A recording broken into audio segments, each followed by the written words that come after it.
You have got to be kidding me. Are we out of our ever-loving minds right now? Joe Flacco has been in Cincinnati for less than 24 hours, and Zach Taylor is already handing him the keys to the offense like it's 2012 all over again?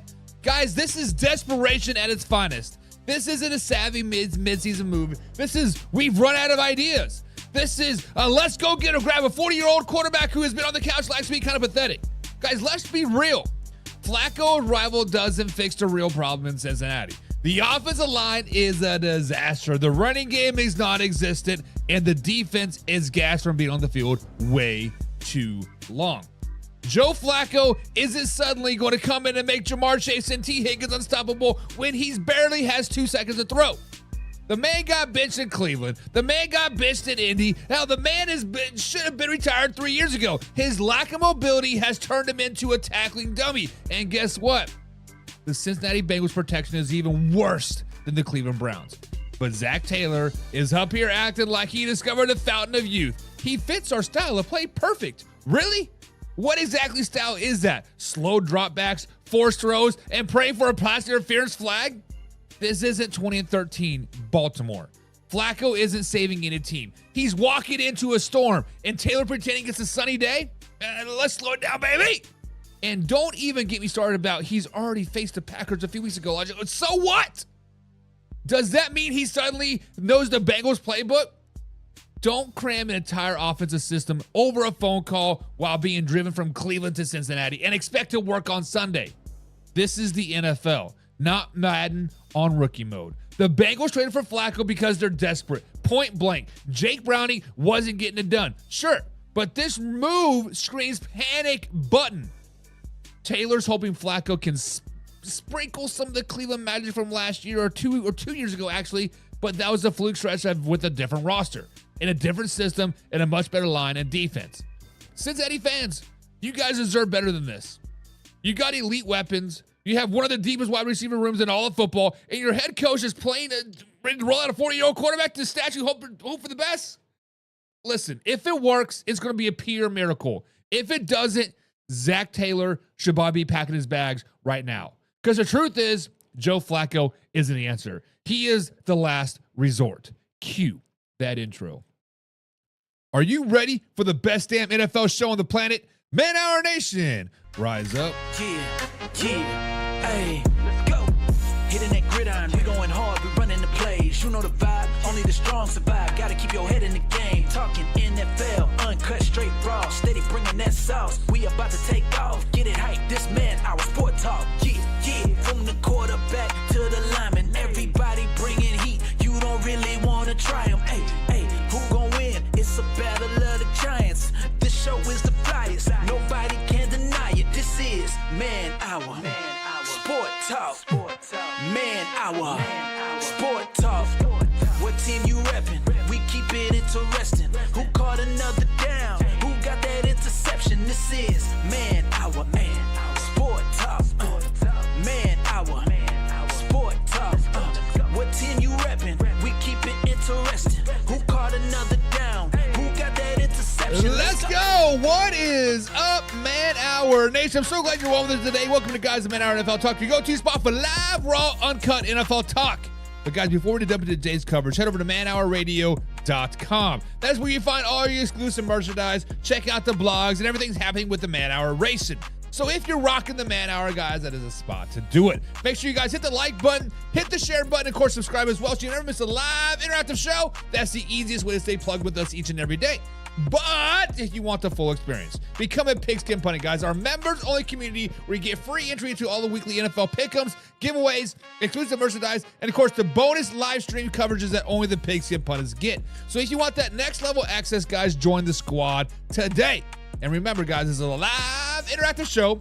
Drop your thoughts, drop your opinions, and your hottest of the hottest takes down below, because I want to hear from you.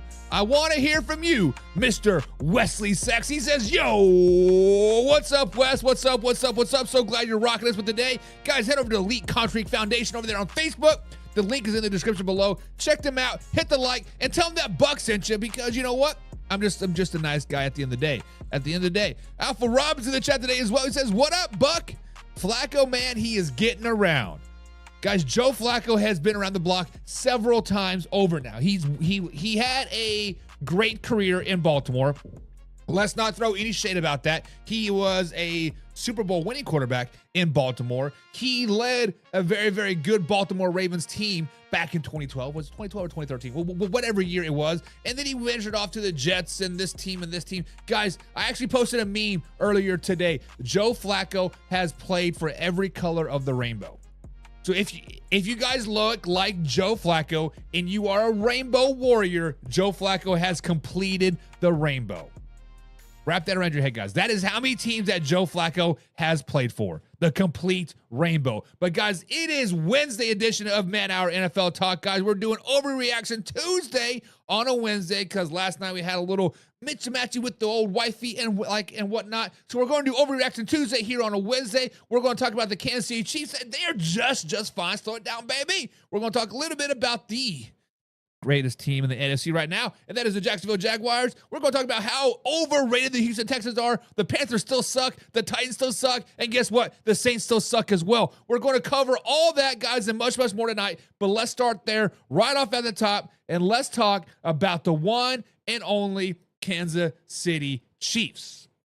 That's right, guys. My Kansas City Chiefs, the Kansas City Chiefs, reigning AFC champions, are sitting at 2-3 after a very chaotic Monday night game versus the Jacksonville Jaguars. Trevor Lawrence and the Jaguars pulled off a 28-20, or it'd be a 31-28 win in front of their home crowd. Wow, a wild, emotional, mistake-filled, but a gritty performance by the Jacksonville Jaguars.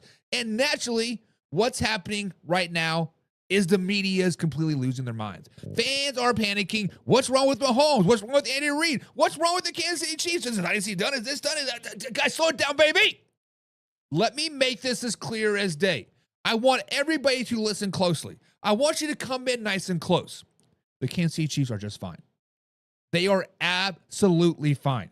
I told you guys they were going to start the season off 2-4. I told you guys it was going to be sloppy. I told you guys this is what makes the Kansas City Chiefs so freaking dangerous, is this slow start. But let me break it down for you one more time, in case for the people in the back are not listening. This game was all over the place, meaning the Monday night game versus the Jacksonville Jaguars. Matter of fact, the Kansas City Chiefs had the Jacksonville Jaguars down 14-0. 14-0.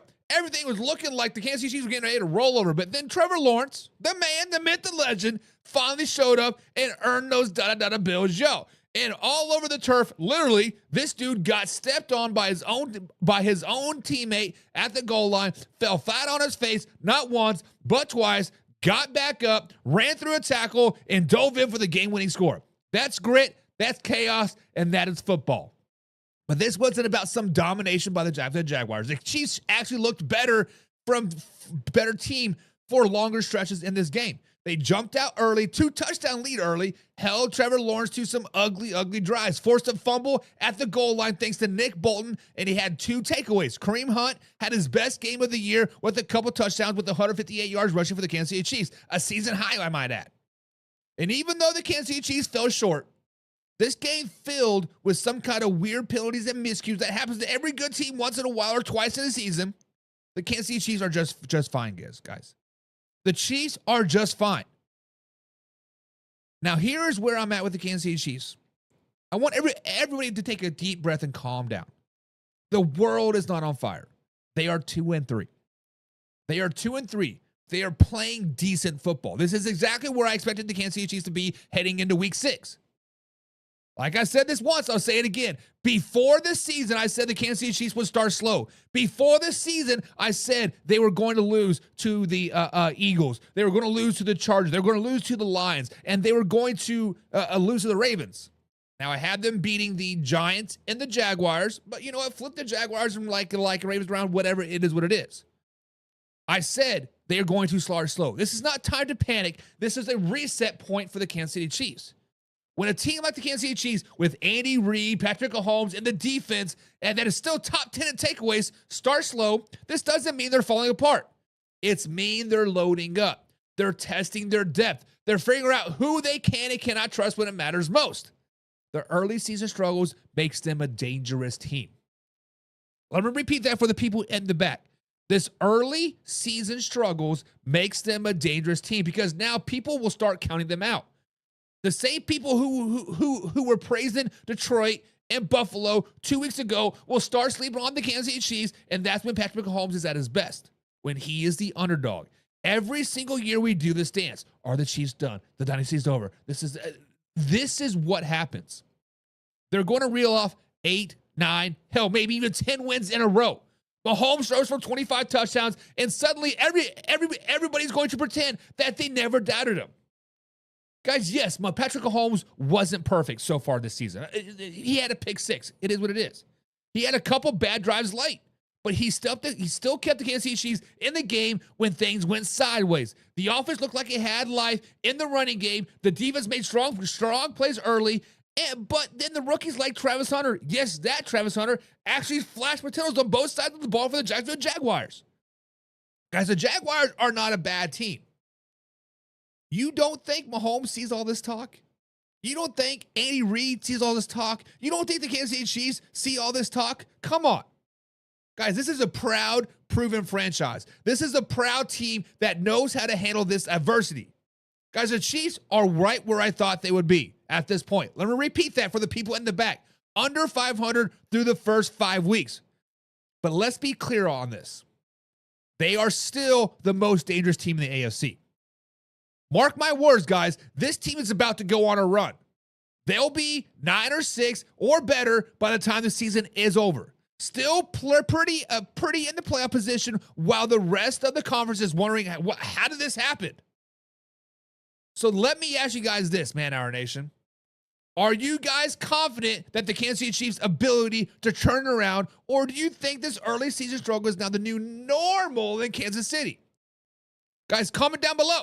This is a live interactive show. I want to hear from you, and I want to hear your thoughts. Subscribe, hit the like button. Remember, we're live Monday through Thursday at 9 p.m. East Coast time right here, youtube.com/Man Hour.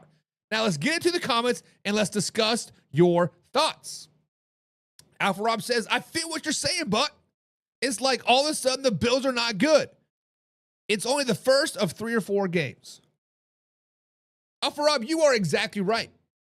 Because I released my power rankings on Tuesday morning, mid-morning. I had your Buffalo Bills still at number 1. And people lost their minds. Because the Buffalo Bills still play a pretty good game. Patriots are pretty good. Let's not discount the New England Patriots. But on the flip side, let's not discount who the Kansas City Chiefs have played either. Guys, just remember, 2 weeks ago, the LA Chargers were a top 5 team in everybody's power rankings. Oh, they beaten the Chiefs. They beaten the Broncos. They beaten the Raiders. Like, they were going on a run. They were 3-0. Look out, baby, the Super Bowl, baby! But now all of a sudden, the Chargers are nobody? Now the Chargers are one and done. Now the Chargers are this, and this. Y'all need to stop freaking out about that. The Chargers still a pretty good team. The Kansas City Chiefs lost to them by 1 score. Now, the Philadelphia Eagles, week number 2. Pretty damn good team. Yes, I did dog them a little bit on Monday. But the fact of the matter is they're going to figure this out. They still have the best roster in the NFL. They still have one of the deepest rosters in the NFL. And they have that Super Bowl pedigree in Philadelphia. Do not get that twisted. And then, yes, they play the Giants. Oh, you beat the Giants. The Giants are a pretty damn good team. They are being slept on. Their defense is not terrible. Their offense needs a little bit of work with Malik Neighbors out. But you know what? Skibido and old Jackson Dart are going to figure it out. The Ravens. Kansas City's played the Ravens. Yes, they beat a battered, bruising Ravens team, whatever, yada, whatever you want to call it. But you know what? The Ravens are still pretty damn good. Yes, they don't have Lamar Jackson. He missed practice again today. May not play next week, meaning Sunday. But you know what? They played him at full strength. It is what it is. And then they played a pretty damn good Jacksonville Jaguars team. Look at topic number 2. The Jacksonville Jaguars are the real deal. They are pretty damn good. I was hesitant to really put them in my top 10 last week, or is it two weeks ago? But I am buying the Jacksonville Jaguars. They're a pretty good team. Let's not get it twisted. The Jaguars will fade by the end of the season, says Alpha Rob. They started 8-3 a few years ago and didn't make the playoffs. As you are correct, Alpha Rob, the Jacksonville Jaguars are known for overachieving, or underachieving, I should say. Let's flash back to Trevor Lawrence's lone playoffs berth, right? Had a 28-3 lead over the LA Chargers, come back and lose that game. What was it, 35-28 or whatever it was? Like, it was like embarrassing. But I think the Jacksonville Jaguars curse fading in, whatever, right? It is what it is. They are back. Leland Conan, Duval is the real deal. We're going to dive more into the Jacksonville Jaguars, so keep that energy. Will Olsen said the Chiefs will beat the Lions on Sunday, and Rice is coming back in Week 7. Will, you are a Kansas City Chiefs fan. I am a Kansas City Chiefs fan as well. But the Lions are pretty good. The Chiefs without a healthy Xavier Worthy, which is injured still, without Xavier Rice or Rashid Rice, without a rushing game that we don't know what's happening right now. I mean, Isaiah Pacheco actually kind of looked a little bit like him old self, the person that we knew a couple years ago, right? Looked a little bit like him. Cream hunt, sprinkle a little bit of youth, a fountain of youth in there, right? But I don't see the Kansas City Chiefs really start clicking until after the Buffalo Bills game, which is what, Week 9. Then we're going to see them get hot. Yes, the schedule gets softer. Yes, the games get easier. But you know what? You let the Kansas City Chiefs into the playoffs, even if it's a 7 seed, even if it's a 6 seed, whatever, look out for them because they coming, baby. But to beat the Kansas City, to beat the Lions on Sunday, that is tough. That is tough, but we'll see. We'll break that down more on Saturday night. Alpha Rob says the Kansas City Chiefs dynasty isn't over till the Buffalo Bills beat them in the playoffs, and that's never going to happen, Alpha Rob. That's never going to happen. The Buffalo Bills are never going to beat the Kansas City Chiefs in the playoffs. It is like the New England Patriots playing against the Indianapolis Colts. The only time Peyton Manning ever got over that hump is when the refs cheated for him. We're tired of Tom Brady winning. Here you go, Peyton Manning. Here's your win. It is what it is. Wes says, use hashtag ManHour10 for 10% discount off, baby. You cannot count out Andy Reid. So yes, guys, if you guys need your concrete work done, whether you need a driveway poured, whether you need a basketball court poured, whether you need some footing in your house is done or a basement, guys, contact Elite Concrete Foundation. Bada bing, bada boom. Wes is the man, the myth, the legend. He will hook you up. Also, veterans. Ask him about the veterans discount on Fridays. He says that's a bold statement. Baby. The Lions are pretty good right now. The Detroit Lions are a pretty good team right now, and that hurts my soul because my dad's a Lions fan, and I don't want to boost his ego because he has. You guys think I got an ego? My dad's ego is like 15 times more. I look up to him. I want to be like you, Pops, one day. It is what it is. But guys, let me tell you this right now. The Jacksonville Jaguars, guys, are the real deal. They are for real. What we saw Monday night against the Kansas City Chiefs wasn't some luck, wasn't some fluke, wasn't some one-game wonder. This was a statement. This was the kind of win that says we belong with the elite. Guys, let me repeat this for the people in the back. The Jacksonville Jaguars are the real deal. Trevor Lawrence and the Jacksonville Jaguars just pulled off one of the wildest, grittiest, and the most emotional wins of the NFL season. A 31-28 comeback victory that told the entire football world Jacksonville Jaguars have arrived. But let's talk about that final drive. The final drive that had everybody talking. The Man Hour Facebook page going crazy, baby. It was chaotic. It was messy. It was pure football, baby. Trevor Lawrence got stepped on by his right guard on 1st and goal. Fell flat on his face. Literally fell flat on his face. Got back up. Still managed to bulldoze over the tackle. Drive across the goal line for the game-winning score while Chris Jones is still scratching his balls, figuring out what just happened with my life. That's just not the touchdown. That's leadership. That's the quarterback saying, put it on me. Let me go win this game. Earlier in that same drive, he took a stack. He shouldn't have. Missed a throw he should have made and had a delay game, but he still didn't fold. Instead, he comes right back with clutch throws to Brian Thompson Jr. and De'Ami Brown before sealing it with the gutsy goal line scramble. Yes, it was a busted play. Yes, it was this, and this. But you know what? Trevor Lawrence finished the night with 54 rushing yards. The most on the team. 2 rushing touchdowns, 1 passing touchdowns, and all the momentum in the world. He made mistakes, yes. But when it mattered most, he delivered. Now, here's the thing that's going to separate this Jaguars teams from years past. They didn't quit. They were down 14-0 early. They were down late again, 28-24.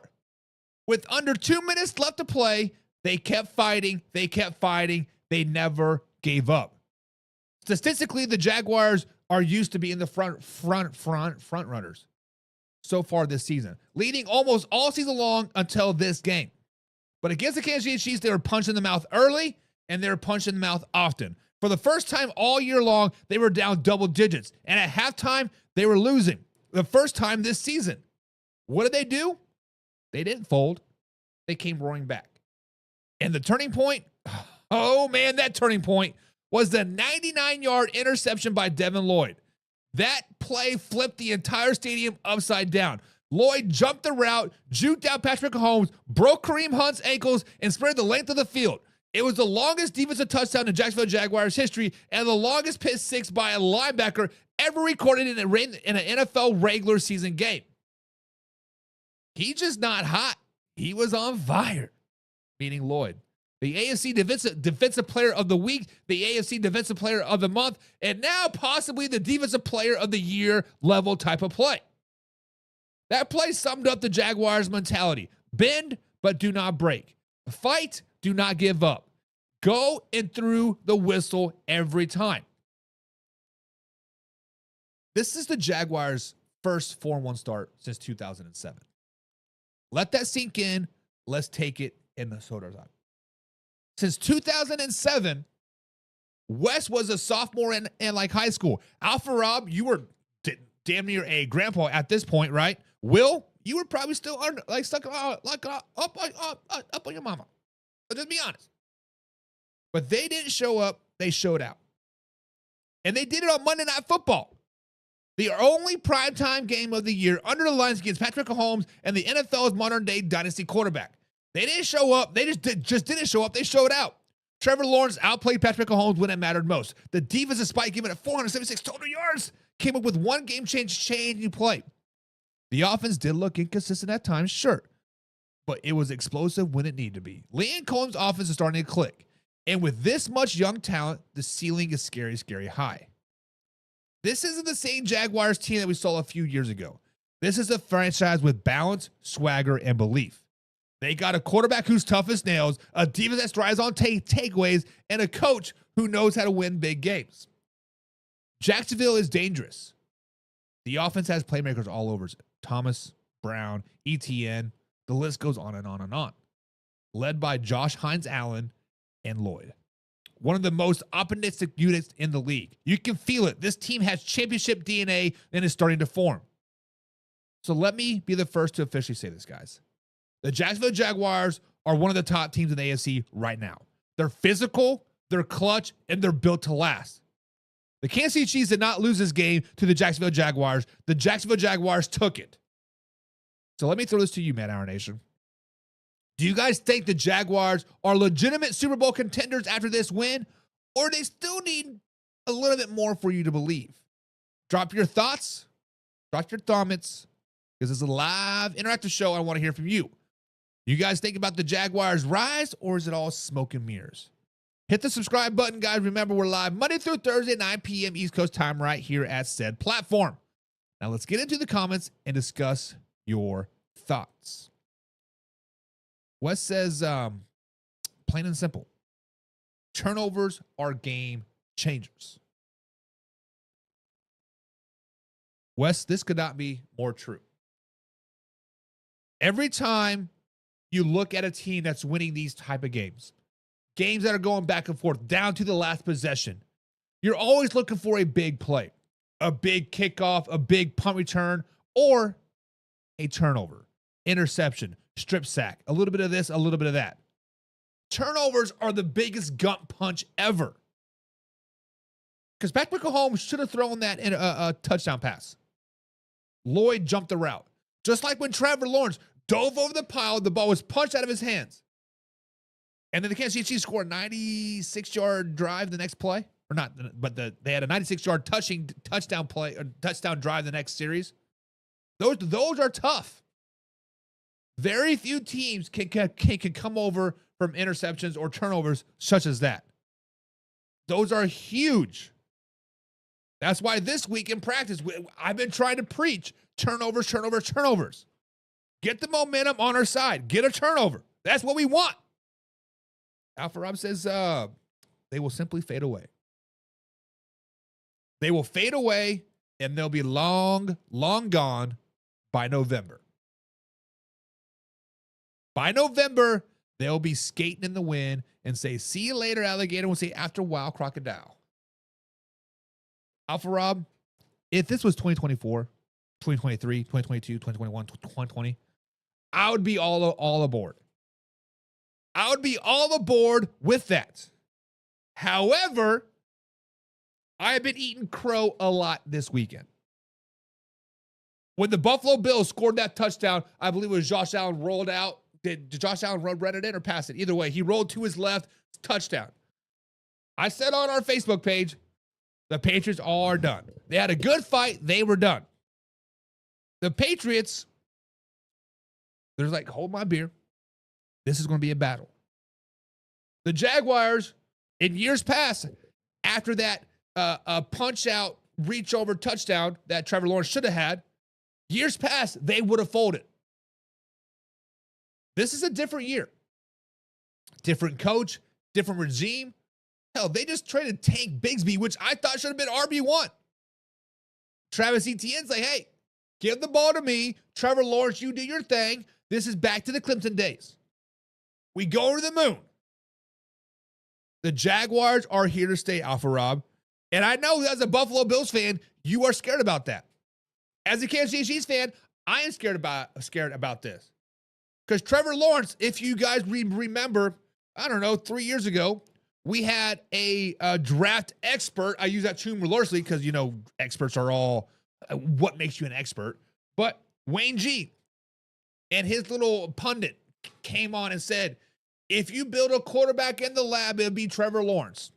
Trevor Lawrence was built in the lab. He has the height, he has the knowledge, he has this, and this. I was like, stupid. And for the first, 3-4 years of his NFL career, Trevor Lawrence, I was getting ready to call him a bust. This year, totally flipped the script. Definitely earning those millions upon millions of dollars that he is earning. He got signed way too early, but millions upon millions of dollars he is earning. He's finally earning those money. Trevor Lawrence is different this season. I don't know what it is, but he's different. George Lucas says, it will hurt you in the end. What will hurt you in the end? The Jaguars will hurt you in the end? The faith in the Jaguars? Like, what is going to hurt me in the end, George? You are going to have to narrow it down just a little bit. Tell me what you're talking about. Will Olsen says, yes, the Jaguars are top 5 team in the NFL right now. And Will, I agree with you. I actually have them at number 6 in my power rankings. I do believe. But yes, the Jacksonville Jaguars are arguably the 3rd best team in the AFC right now. Behind the Buffalo Bills, behind the Pittsburgh Steelers, and the Jacksonville Jaguars. The Jaguars are legit. Jaguars are legit. But a team that is not legit are the Houston Texans. A team that is not legit right now is the Houston Texans. Let me tell you the game for the people in the back. I need all you Houston Texans fans to slow it down, baby. Pump the brakes and hold on for 1 second because I know what everybody's saying right now. The Houston Texans are back. C.J. Stroud threw for 4 touchdowns. The Texans blew out the Baltimore Ravens 41-10. And now suddenly everybody's crowning them as contenders again. I'm hearing Super Bowl sleepers, top 5 offense. C.J. Stroud is elite. The defense is this, and this. Let's stop it. Because this is the truth. Guys, the Texans are still one of the most overrated teams in the NFL. Let me repeat that for the people in the back. The Texans are still one of the most overrated teams in the NFL. This game did not prove that they are great. This game proved that they can beat up a broken and banged up roster when everything goes their way. Yes, CJ Stroud looked sharp. I'll give him that. He diced up the Ravens defense, spreading the ball to 7 different receivers and hit Xavier Hutchinson twice for touchdowns. But let's just be honest. Who he did it against? Who did he did it against? When the Kansas City Chiefs beat the Baltimore Ravens a couple weeks ago, we were like, oh, it's the Bengals. They're banged up. They're this. At least they had Lamar Jackson. The Ravens defense is still missing half of their starters. The secondary was decimated. No Marcus Williams, no Kyle Hamilton. Their corners were practice squad levels backups at best. And still the Texans are acting like they just lit up the 85 Bears. Guys, yes, Houston Texans did score on his first 8 drives. They didn't even punt until the fourth quarter. Sounds impressive. But when you get to free releases down the field, wide open receivers every other play, that's not dominance, that's opportunity, and they took advantage of it. They did what a good team should do against a broken one. But that doesn't suddenly make them elite. Now flip it to the other side. The Ravens offense was without Lamar Jackson.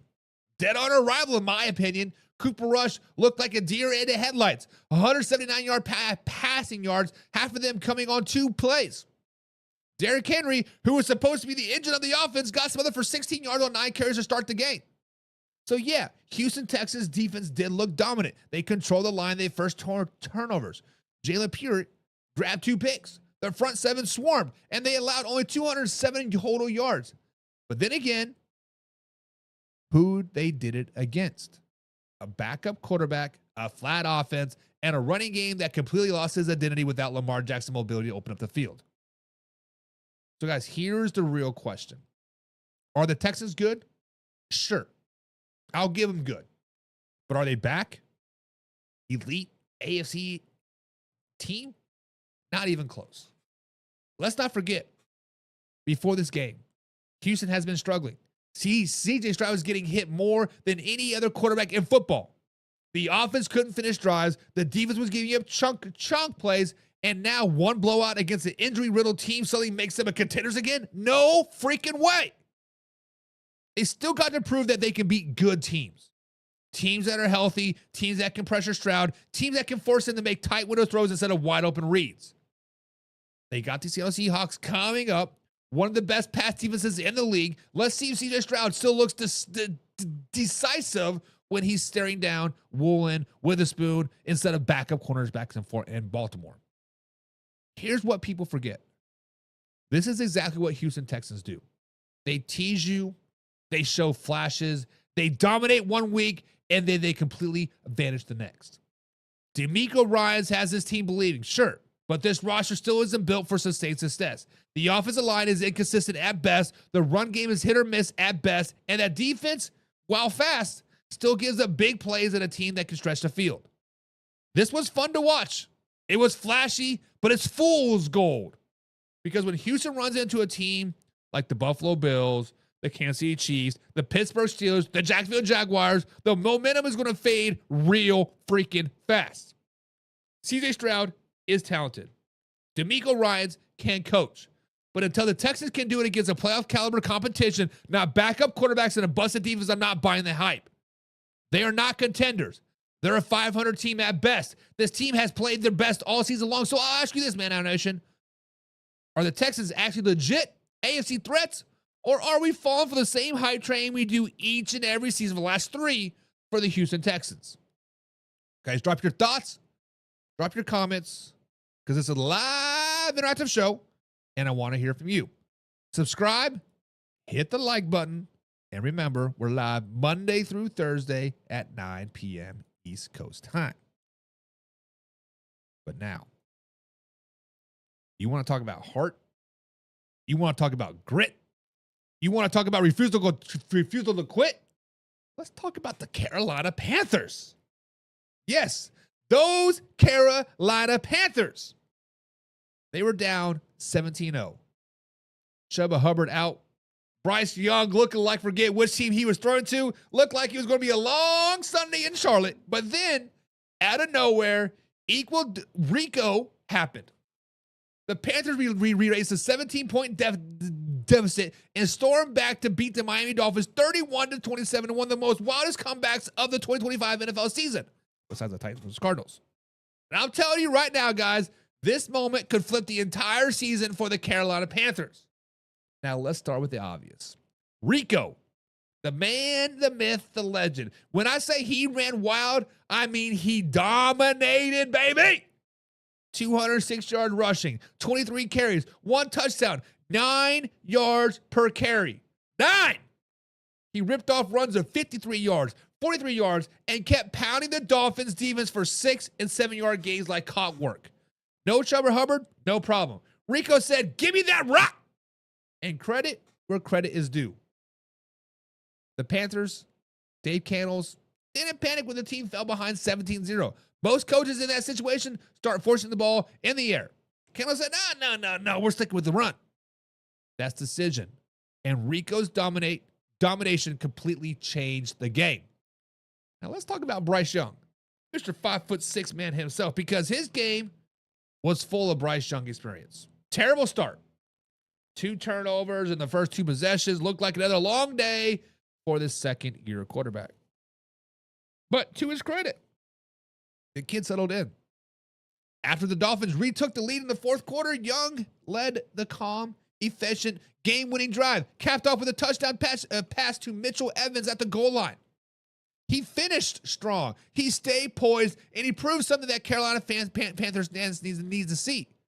That he can take a punch, reset, and respond. He's still got to start faster, but with this growth, this is a step. This is a huge step for the Carolina Panthers. Now, let's not overlook what the Carolina Panthers did defense in this one either, because it was quite dominant. This defense could have folded early with those turnovers. Instead, they fought back. They made life miserable for Tua, who hasn't. Carolina's defense front seven was attack mode all game long, with 9 tackles for losses, 3 sacks, and completely erased Miami Dolphins' run game. The Dolphins ran the ball for 14 times for 19 yards. 14 times for 19 yards. That's 1.4 yards per carry. Next Gen stats even said Carolina held the Miami Dolphins at negative 46 yards over expected, the lowest mark by any team since last season. That's dominance in the trenches. They didn't need takeaways. They kept forcing 3 and outs and giving their offense second chances. Meanwhile, let's call it like it is. Miami Dolphins simply collapsed. Tua came out hitting Darren Waller, Jalen Waddle early for quick scores. They went up 17-0 and then completely flatlined. From that point forward, the Dolphins had 2 first downs of their next 5 possessions. That's it. No Tyreek Hill, no run game, no rhythm. Jalen Waddle tried to carry the offense with 110 yards and a 46-yard touchdown, but that wasn't just enough. Mike McDaniel's seat might not even be on fire yet, but it's getting very, very warm. You can't keep losing games and survive in Miami this long. The biggest takeaway, the Panthers are finding their identity. They're not flashy, they're not perfect, but they're tough. They fight, they punch back. Dave Cannells has this team believing again. The team just went toe-to-toe with arguably one of the most explosive offenses in the NFL. Granted, no Tyreek Hill. They didn't have their running back one, whatever, right? But they won because they're more physical and they're more disciplined. If they can clean up turnovers and keep leaning on that running game, Carolina's going to make some noise in the NFC South. Rico became the first Panthers running back with over 200 yards since D'Angelo Williams back in 2012. Let that sink in. 15 years, the Panthers have not had back-to-back 200-yard rushers since D'Angelo Williams. This is more than a comeback. This was a statement. Guys, did Sunday's comeback prove the Panthers are legit contenders in the NFC South? Or this is just a one-week miracle?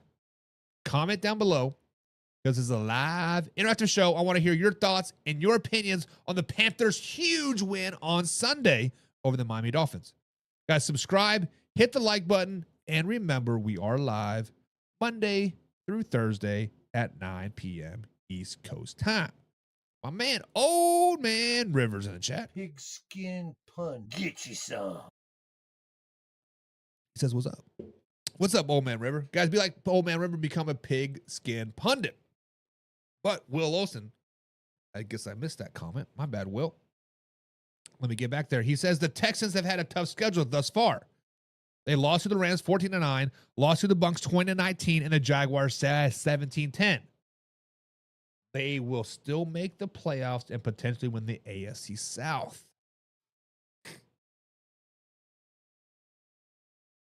That's tough. I'm trying to think of some type of logic.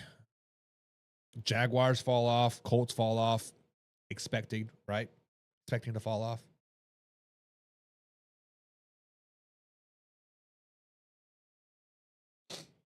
Excuse me.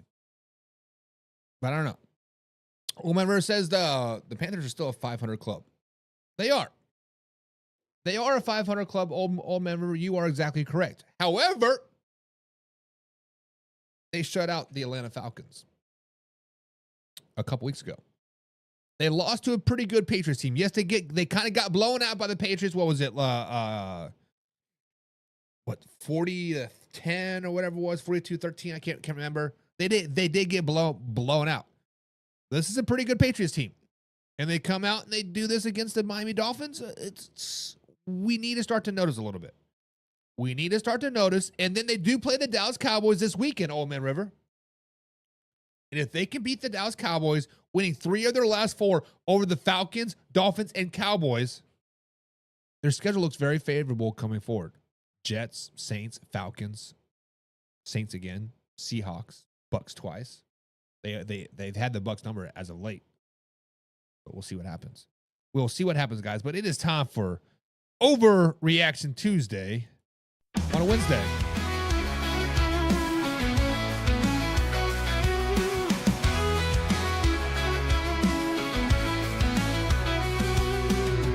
It's Tuesday morning, the coffee's hot. Hot takes flying like a last-minute shot. They say he's washed, they say he's gold. Every week's a legend or a story untold. He's the GOAT, no, he's a fraud. A single play, they applaud or applaud.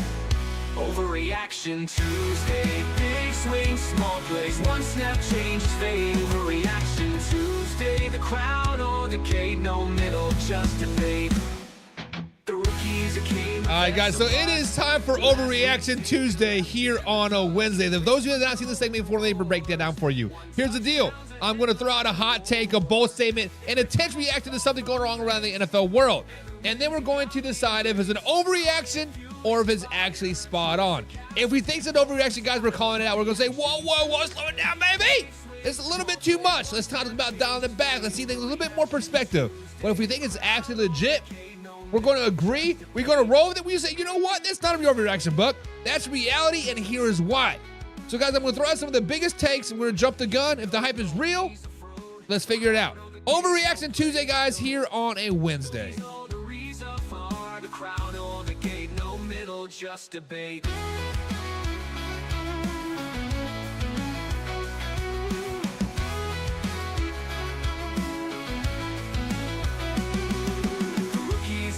All right, guys, so it is time for Overreaction Tuesday here on a Wednesday, and and this one thing's been flying around social media since Sunday night. This is the one thing that's been kind of hot on our Facebook page for the last few weeks. Guys, is it an overreaction to say that the Indianapolis Colts are Super Bowl contenders? Hold up. Pump the brakes. Slow it way down. Go from 65 to 30. Look, I love what the Colts are doing.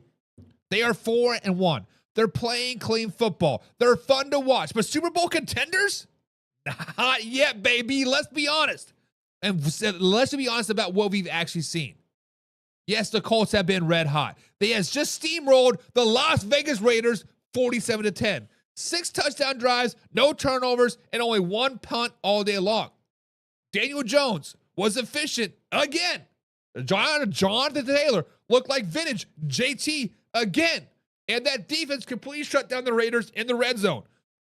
Matter of fact, they were 0 for 4 inside the 20, including 0-2 in goal-to-go situations. And I get it. This team looks the part right now. Balanced offense, disciplined football, a quarterback playing smart, mistake-free football. Even the numbers back it up. The Colts have already won 3 games by 20-plus points so far this season, after having none in the last 3 years combined. That's real improvement. So yeah, they're good. They're playing great, but let's not crown them quite yet. Guys, here's where I got to be real with you. Look who have they beaten. Look who they beat. They beat the Miami Dolphins. The Miami Dolphins, after week 1, we said this is the worst team in the entire NFL. They beat the Denver Broncos. And yeah, that win looks a little bit better now that the Denver Broncos knocked off the Philadelphia Eagles, but let's just be honest. That game was much about Denver's lack of discipline than it was about Indy's dominance. And then the Tennessee Titans, they're a complete mess right now. They can't find an offensive identity. They can't find a defense identity. The only reason why the Titans have won so far this season is because the Arizona Cardinals are terrible. And then the Las Vegas Raiders, who just got embarrassed and literally taken over about benching Geno Smith. Matter of fact, we said this Monday.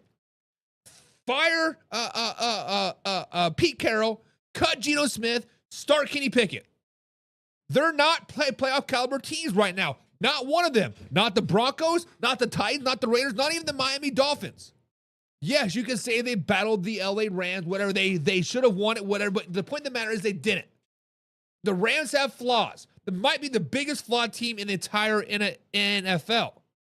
You cannot be Super Bowl contenders until you beat Super Bowl caliber opponents.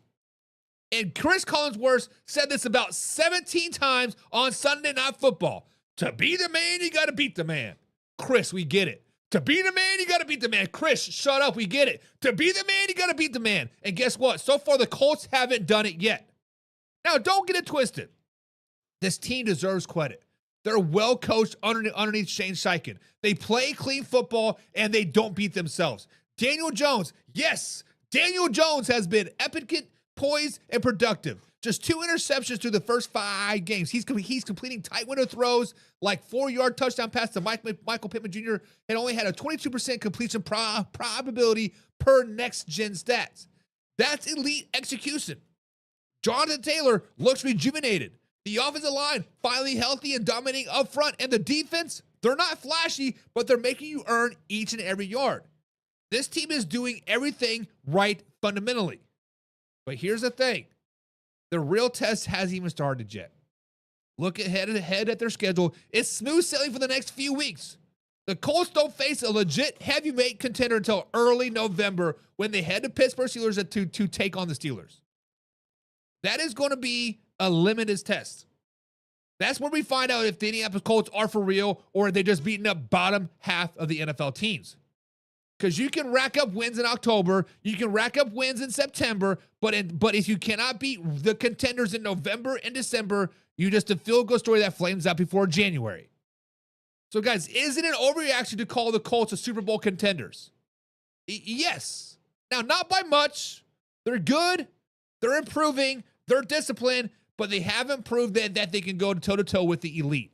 If Daniel Jones keeps it up, if Jonathan Taylor keeps running wild, and this defense keeps bending, not breaking, then we can revisit this conversation. But right now, Colts fans, enjoy the ride, but don't book your Super Bowl tickets just yet. Because if you ask me, they're highly overrated, and they make the playoffs, they're going to be one and done, just like the Detroit Lions last season. But let me ask you this, Man Hour Nation. Are the Colts true Super Bowl contenders, or are they just taking advantage of a soft, early schedule? Drop your thoughts. Drop your comments down below. This is a live interactive show. I want to hear from you and your take on the Colts' hot start. Subscribe. Hit the like button. Remember, you guys, we're live Monday through Thursday at 9 p.m. East Coast time right here at YouTube.com. Will Olsen says, overreaction. The Colts and Daniel Jones will start to slip up later this season. And Will, you are absolutely right. You are absolutely right. Now, it won't be this week because they played the Arizona Cardinals. Arguably the worst team in the NFL. Yes, those Arizona Cardinals. And I said, that they can make some noise. That was before they just totally started sucking. The LA Chargers, they traveled to LA, yes, to play the Chargers, but the Chargers are fool's gold as well. Injuries have piled up against them. Yes, losing this or whatever, but at the end of the day, they're fool's gold. And then they play the Titans. Titans are a complete trash. They beat a terrible team in the Arizona Cardinals that literally gave them the game away, and the team says, like, I don't know if I really want this or not. Like, are you sure we can have this? Because we're kind of trying to get that first overall pick. Like, are you sure? November 2nd, when they play the Pittsburgh Steelers, is when they'll finally get a real true test. And then they play the Falcons, Chiefs, Texans, Jaguars, Seahawks, the 49ers, and Jaguars, and Texans to end the season. This could be a great story. They could be 8-2 going into the Kansas City Chiefs game, and then they could not win a game for the rest of the season. Fool's gold. Fool's gold. Jordan Williams and the Titans are figuring things out. They are. They are figuring out how to blow the first overall pick yet again. They're figuring out how, like, hey, we're just good enough to beat the Arizona Cardinals, but we still need that number one overall because we have so many freaking holes in our team. But hey, you know what? We still have Calvin Ridley. We still have Tony Pollard. It's going to be traded to the Kansas City Chiefs. But hey, whatever. Slow it down. Old Man Rivers or the Kansas City Chiefs will make the playoffs. The Kansas City Chiefs are going to make the playoffs, Old Man River. Where have you been? The Kansas City Chiefs are down right now, but they're not out. He said Arch Manning will be in Vegas. That's stupid. That's the dumbest thing I've ever heard in my life. Well, speaking of dumbest things I've heard in my life, the New Orleans Saints. Guys, welcome back to Overreaction Tuesday here on a Wednesday, and this one might sound a little bit bold. This one's going to go out on a ledge a lot. Guys, is it an overreaction to say that New Orleans Saints will win 3 games in a row? That's right. Those New Orleans Saints that were arguably the worst team in the NFL, and then they showed up last week, and here they are. Guys, I am here to tell you right now, this is a not overreaction. The New Orleans Saints could, yes, win 3 games in a row. Let's be real. The Saints finally put a complete football game together on Sunday versus the New York Football Giants. Offense, defense, special teams, always clicking. And when you look ahead at the schedule, Patriots at home, Bears on the road, this team could very easily stack 3 wins and start to feeling dangerous. Let's start what we saw in week 5. The Saints beat the Giants. It just wasn't a win. It was a statement. It was a total team effort. 5 forced turnovers, 7 of 15 on third down. They didn't allow a single sack, even though Spittler-Rattler was pressured more than half of his dropbacks, 54.8% to be exact. That's toughness. That's composure. That Spittler-Rattler is a top 10 quarterback, baby. Rattler played smart football, using his legs when needed, and even hit that beautiful bomb to Raheem Shaheed, who hit 21.7 miles per hour on an 87-yard touchdown, the fastest speed on touchdown all season long. He had Kool-Aid McCunster, however you say his name. He had a breakout game. 2 interceptions, shutting down the Giants' drives that could have swung the momentum. And you got to give credit where credit is due. Kellen Moore got his first win as the NFL head coach. And Spittler-Rattler got his first win as a starter. The energy in New Orleans is changing. The team finally looks like it knows who it is. Now, let's talk about the next 2 weeks, because this isn't a stretch. This is a very, very real possibility. The Saints play the New England Patriots at home next, inside the Caesars Sports Dome, one of the hardest places to play in football. New England is coming off a huge emotional win in Buffalo, and teams in that spot almost always come out flat the next week. They might be quite overlooking the Saints because, you know what, the Saints aren't very good. That's mistake number 1, because the Saints defense is starting to find its rhythm. They made Jackson Dart look like a true rookie, forcing 5 turnovers. That's just not luck. That's execution. And if they can pressure the quarterback like that again next week, the Patriots offense, which has been up and down all season long, it's in for a very, very long day. And then after that, the Chicago Bears. Guys, let's not sugarcoat this. The Chicago Bears suck. In the Man-Hour Bible, chapter 5, verse 12, paragraph 4, it simply says, "Thou shalt not trust the Chicago Bears ever at this point." I know it says December. Don't trust them till December. But you know what? Don't ever trust the Chicago Bears, period, because they suck. Even the Saints aren't perfect, but they're good enough to go into Soldier Field and handle business against a terrible Chicago Bears team. You win that Patriots game at home, you build confidence, and then you go to Chicago, riding the wave, and suddenly this team's on a 3-game winning streak and feeling like it's belong in the NFC South race yet again. And here's what people are missing. This team is starting to believe again. The Giants' win wasn't just another Sunday. It was their first complete game of the season. Spitler Rattlers showed leadership, the defense dominated, and the offense opened it up vertically. You can see the swagger starting to return. If they beat the Patriots, that's 2 straight. Then you get the we can beat anybody mentality. And you roll into Chicago with confidence against a bad team, and boom, you got a 3-game winning streak, baby. That's how momentum starts in the NFL. Now, sure, it's not all perfect. Groupie missed 2 field goals. It's still a concern. The team can't afford to leave points on the board, especially in the close games. But when you're forcing turnovers like the defense is, when you're winning field possession battle like the team is, those mistakes don't sting as much. The key is consistency. Spitler Rattlers got to keep protecting the football. The defense got to keep hunting, and kicking the game has to stabilize. But the blueprint is there. This team's got heart. They're playing fast, and they're starting to look like a group that actually enjoys playing football together. So, guys, is it an overreaction to say that the Saints will win 3 straight games? Absolutely not. They got the right schedule. They got the right momentum. And for the first time all season, they got the right attitude. The Saints are quietly becoming the don't overlook us team in the NFC.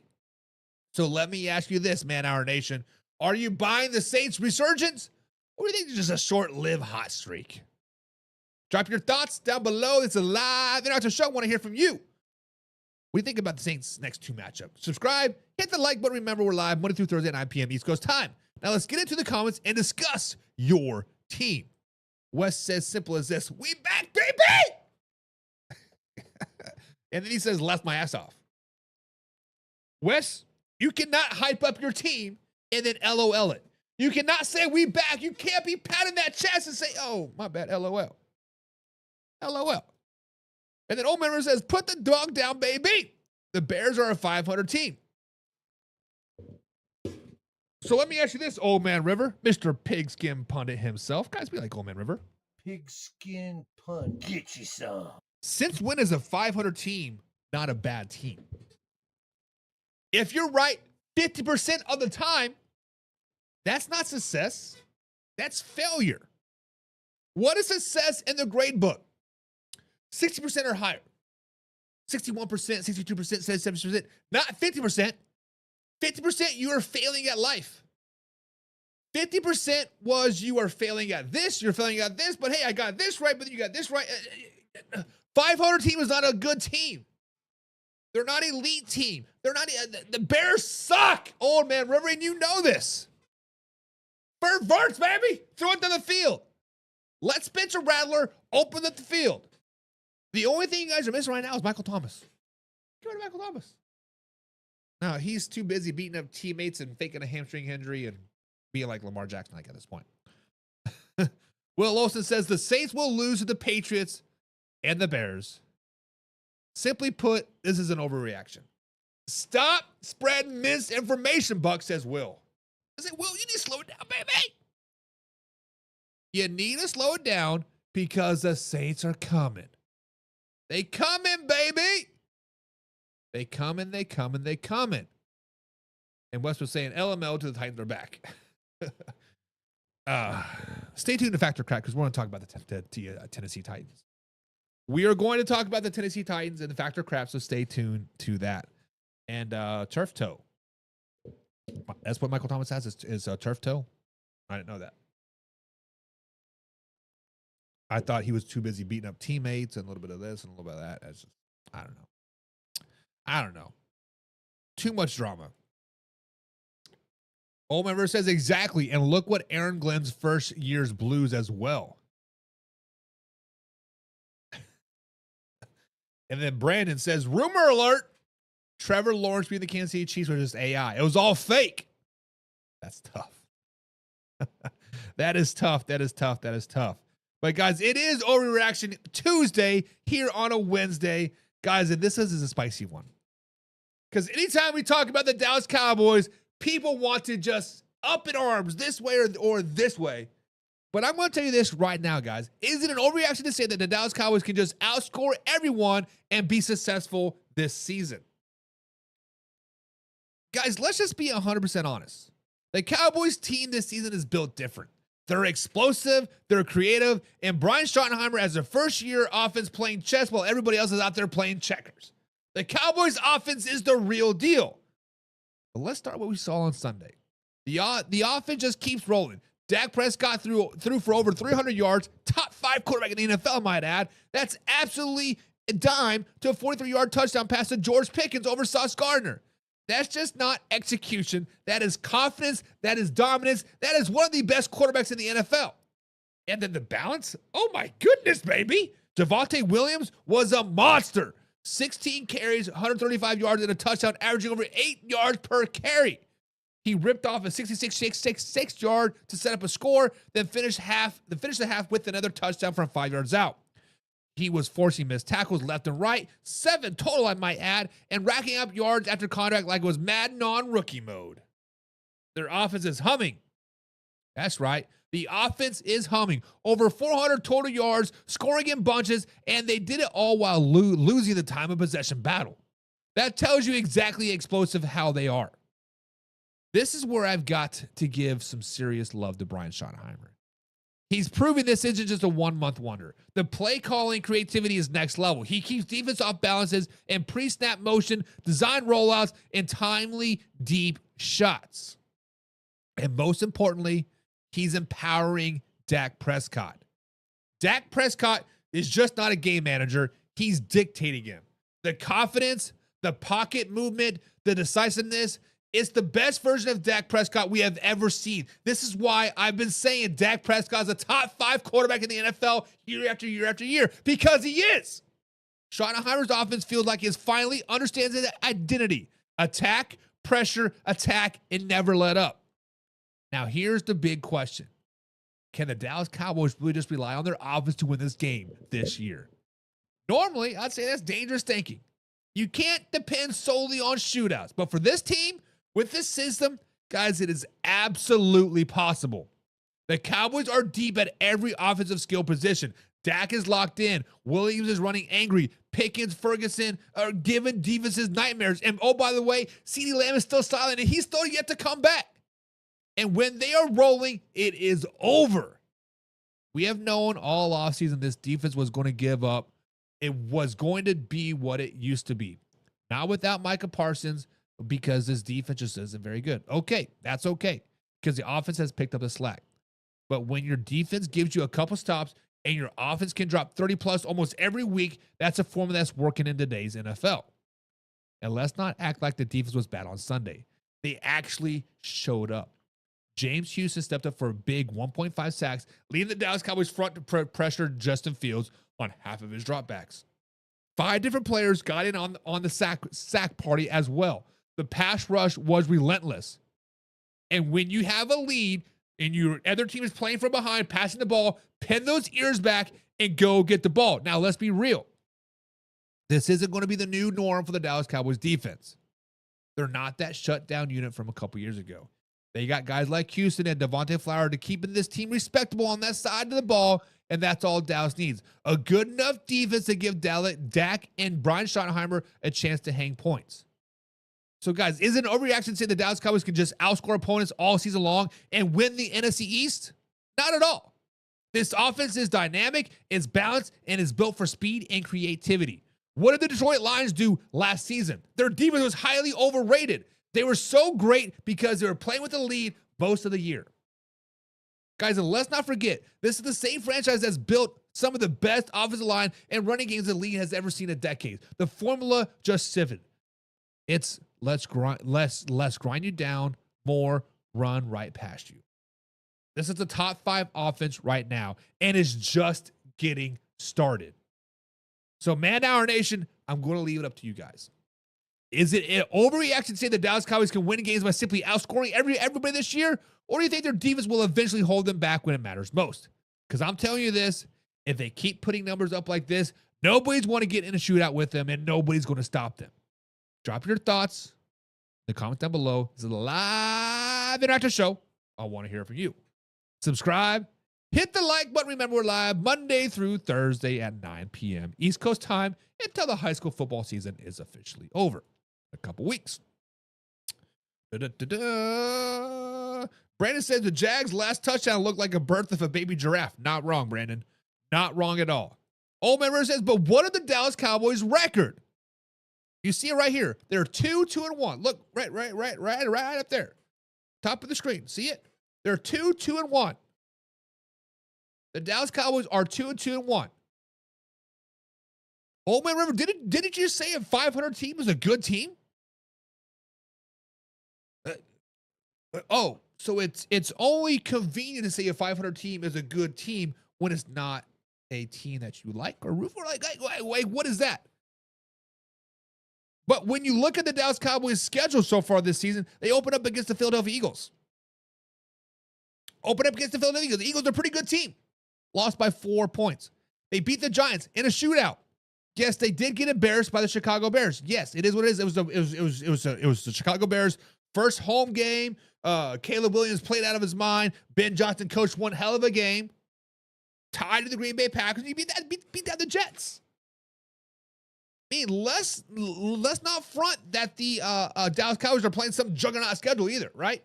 They play the Panthers next. They play the Broncos, Cardinals, Raiders, and then they got the Vikings and the Chargers and the Giants. Like, you win the game that you're supposed to win, that's a 9-10 win team. That's a playoff team. You get into the playoffs, ooh, baby, look out. So don't tell me what is their record. Their record is 500. Their record is come into Dallas and I'm going to whoop that ass, baby. Their record is on Monday Night Football, November 17th at ESPN at 8:15. They're going to go into Las Vegas and they're going to whoop that ass, put 60 up on those mofos. That's what's going to happen. That's what the record is, Old Man River. And Will says Dak is an MVP candidate. Definitely should be. Because let's just be honest, the MVP thing is the quarterback on the best team. Like, that's just what it is. If the Cowboys keep rolling, if somehow they muster out 13 wins, Dak Prescott will 100% win the MVP. Now, if they're a 10, 11 win team, he's not going to win the MVP because it's going to be Josh Allen. It is going to be Aaron Rodgers, whoever has the best record at the end of the season, whoever that quarterback is. That's just the way it is as of late. It's silly, it's dumb, but yes, Dak should be the MVP. 100%. Wes says the Cowboys look legit during the regular season. They just can't get over the playoff hump like the Steelers. The difference between the Dallas Cowboys and the Pittsburgh Steelers is the Cowboys expect to be great, right? Regular season is not so much, but yes, they have run into a buzzsaw come the playoffs. The Steelers, once they get to the playoffs, like, oh, we made it. We're good. Mike Tomlin's like, oh, we good, baby. No need to worry here now, right? That's the difference. And Old Man River says, you're back in love with the Cowboys again? I'm not back in love with the Dallas Cowboys. I'm just speaking the real facts, Old Man River. You have to call a spade at the end of the day. When they're playing good football and you see it and you recognize it, you got to give credit where credit is due. Raiders suck. Bears suck. Vikings suck. Bengals suck. Dallas Cowboys is them. It's them. Old Man River says Dallas falls short of the playoffs. No, they won't. I'm going to go out on a limb here a little bit. Test the strength of the limb. It's a good 6-inch limb. Doesn't seem dry rotted. I don't hear no cracks. The Dallas Cowboys are winning the NFC East. The Dallas Cowboys are winning the NFC East. Jared Goff winning MVP. Get out of here. Get out of here. Old Member says, you don't sound like a sworn woman anymore. Just because I got my voice back, you don't need to be... Time for Factor Crap.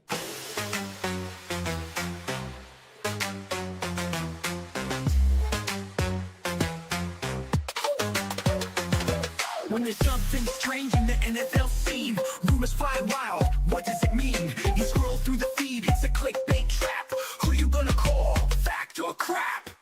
Fact or crap? Bucks on the case. Fact or crap? He'll set it straight. QB drama, trades in the air. Insider sources, but do they care? From the draft room buzz to the locker chat, Buck breaks it down. Fact or crap? Huddle up, huddle tight. Is it wrong? Is it right? Buck's got the seats, he's bringing the fight. Fact or crap? Bucks on the seats. Fact or crap? Truth or need? Breaking news. They shout, but it's shady. Anonymous tip sounds real lazy. Bucks got the playbook, no need to guess. Sniffing out lies like a polygraph test. All right, guys, so it is time for Factor Grab, and today's question has the AFC and the NFL in general in buzzing. So, guys, Factor Grab, with the Broncos' huge upset win over the Philadelphia Eagles and their surge into the top 10 in the NFL power rankings, are the Denver Broncos a legit threat come the AFC come playoff time? Guys, and I'm going to head out and say this right now. Guys, that is a fact. This isn't the same old Broncos team that we knew last season or years before that. This team is growing up fast and finding their identity and proving that they can win tough games. Let's start with the obvious. This is a signature win for the Denver Broncos. They went into Philadelphia down 2 touchdowns in the fourth quarter against a team that hadn't lost a home game in 12 straight games, and they ended that streak. That's just not luck. That's grift. That's belief, and that is belief in your system. Bo Nix was shaky early, yes, averaging just 4 yards per attempt through 3 quarters. But then when it mattered most, he turned into a different dude. 9 of 10 passing, 127 yards, and a touchdown in the fourth quarter. 3 straight scoring drives, 12 minutes of clock eaten up. That's clutch football. That's leadership. That is Sean Payton football. Now, and for Sean Payton, this wasn't just another win. It was a program win, one of the biggest since he has taken over the franchise. And then let's talk about that defense, because it was relentless when it mattered most. The Broncos sacked Jalen Hurts 6 times, batted down 9 passes, and completely shut down Philadelphia's offense in the second half. The Eagles scored on a 47-yard Saquon Barkley play early in the third quarter, and then nothing. 4 straight punts, only 1 first down after that. That's what great defenses do. They bend early, and they will not break your will late. The Denver's front 7, they're quietly becoming a force. They have 15 sacks coming into this game, and they added 6 more on Sunday. That's 21 sacks through the first 5 games of the NFL season, one of the highest totals in the NFL right now. That's a playoff caliber pass rush. Now look, let's not act like it's all sunshine and celebrations. The Broncos still have their problems. They're still one of the most undisciplined teams in football right now. 12 penalties for 121 yards in that game. That's brutal. And the slow starts, still a concern. They were down 14 points heading in the fourth quarter because they kept shooting themselves in the foot with penalties, poor field position, and sloppy offense. If you want to be true AFC contenders, that's got to be cleaned up. You can't spot teams like the Kansas City Chiefs, the Buffalo Bills, the Jaguars, a 2-touchdown lead and expect to come back every time. But here's the thing. They're finding ways to win despite of all that. That's what separates playoff teams from pretenders. And here's why I say it is the fact that the Denver Broncos are a threat.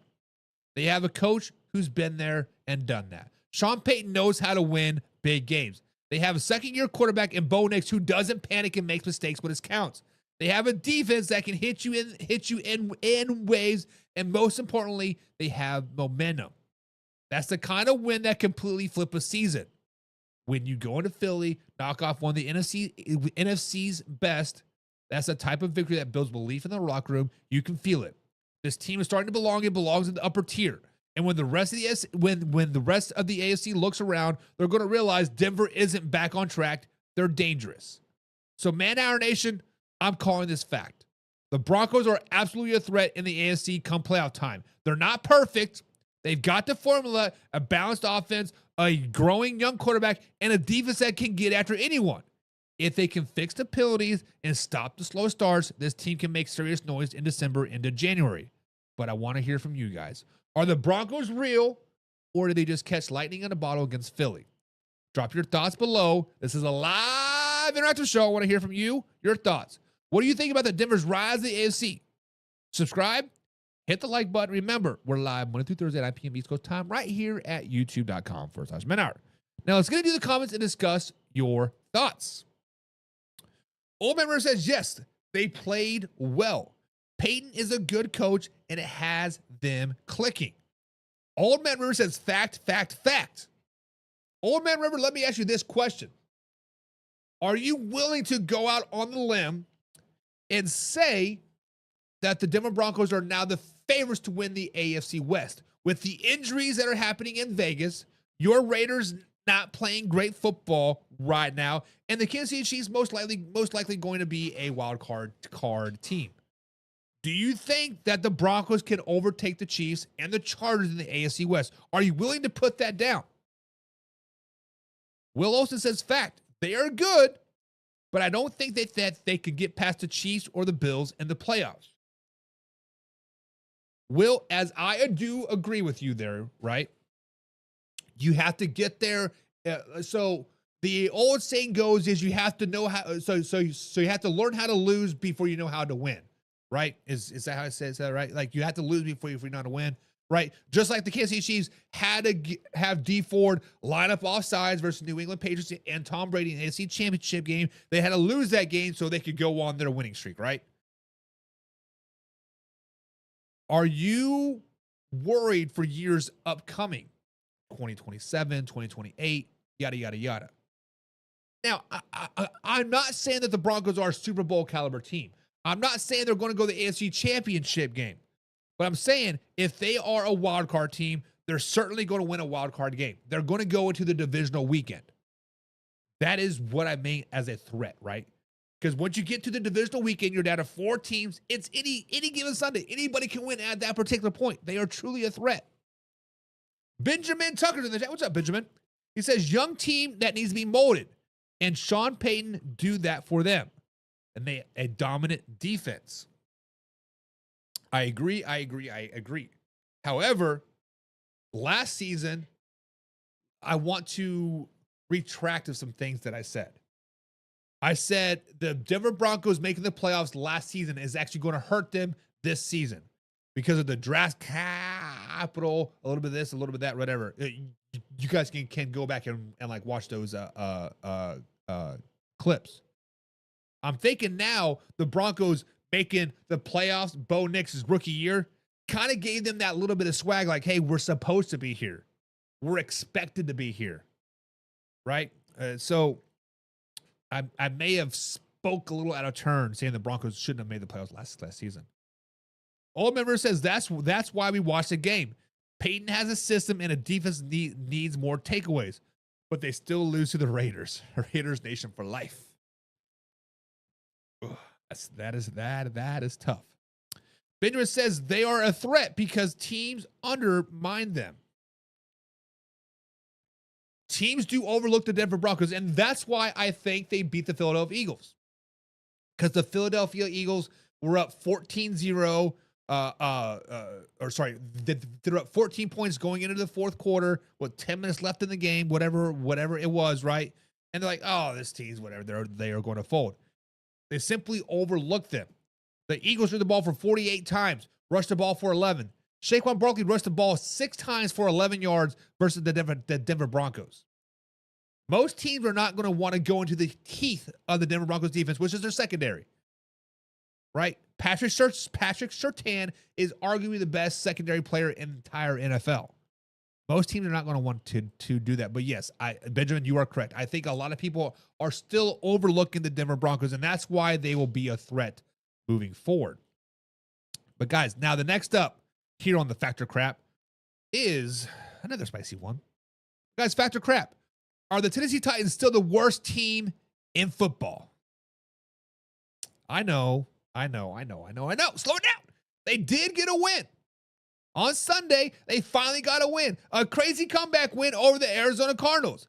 But does one wild victory erase weeks, honestly months, years of flat-out terrible football? Let's break it down. The Tennessee Titans finally did it. They snapped the 10-game losing streak and got their first win of the 2025 season. And it was wild. down big in the desert. They scored 19 unanswered points to beat the Arizona Cardinals. And the story of the game, Cam Ward. The number 1 overall pick looked rough for most of the afternoon. Tennessee had just had 72 passing yards on 8 straight drives out at one point. But when it mattered the most, the kid took over. He hit a 47-yard bomb to Calvin Ridley and then another clutch 38-yard strike late in the game to set up a game-winning field goal. He completed big-time throws under pressure, and for the first time all season long, he looked like a quarterback that Titans fans were promised. The final quarter was magic. Cool, composed, and confident. And you got to give credit where credit is due. The Titans earned this win. They didn't luck into it. They fought for it. And we have got to talk about this defense because they were the real difference down the stretch. And getting lit up early, Jeffrey Simmons completely flipped the game. He was an absolute monster. 6 quarterback pressures, 1.5 sacks, and a tons of disruption that doesn't even show up on the box score. He forced penalties. He blew up plays. He basically lived in the Cardinals' backfield for the final 20 minutes of the game. And Cedric Gray, he was everywhere. 12 tackles, 3 tackles for a loss, and the heart of the late game defensive stand that gave Cam Ward a chance.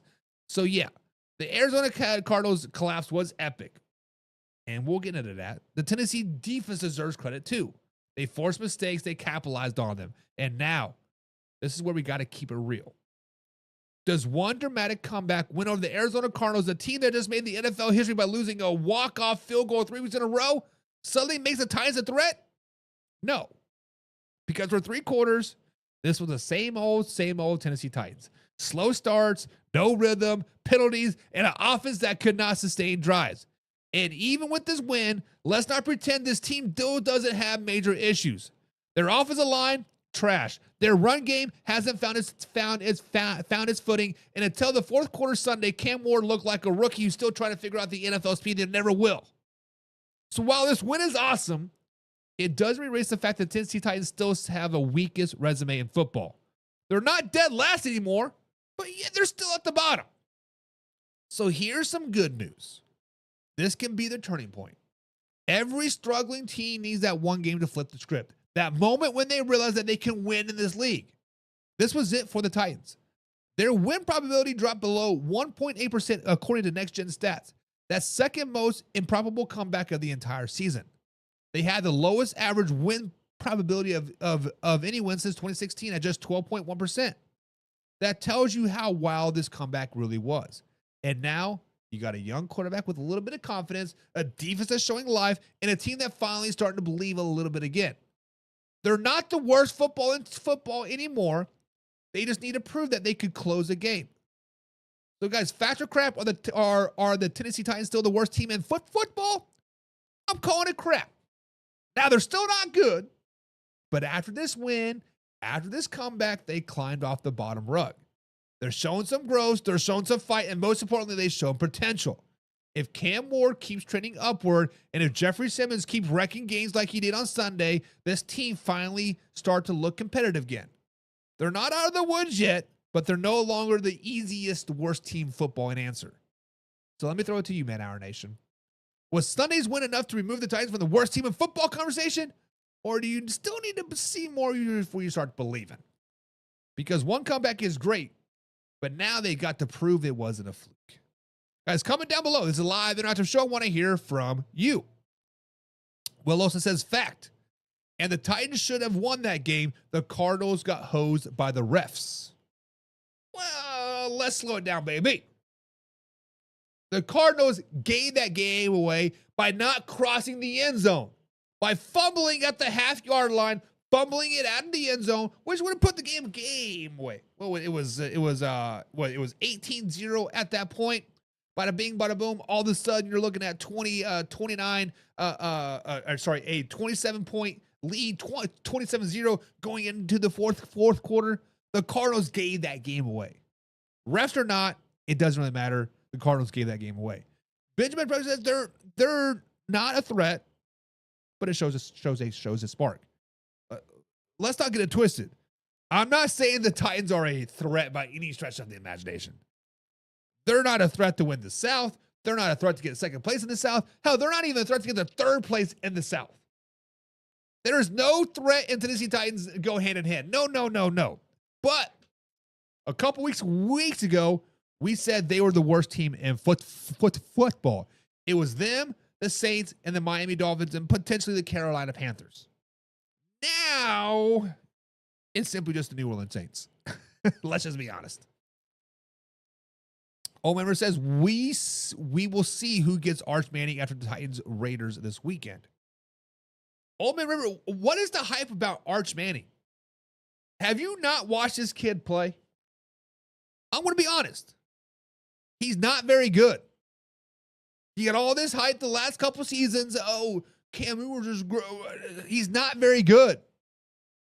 Arch Manning is not him. He's not good. He is never going to will be, and he never has been, or whatever it says, right? At the end, he's just not very good. But guys, that's it for Man Hour tonight. See you tomorrow. Live, raw, uncut. We out. Hey, now it's time to take off. Gotta keep it live and raw. Better stay tuned in. Man Hour, NFL talk. I know that you ready for more. They on the field, ready for war. Who's in the lead? I'm checking the score. We about to do it like never before. NFL live, uncut, raw. This is Man Hour, NFL talk. Let's go.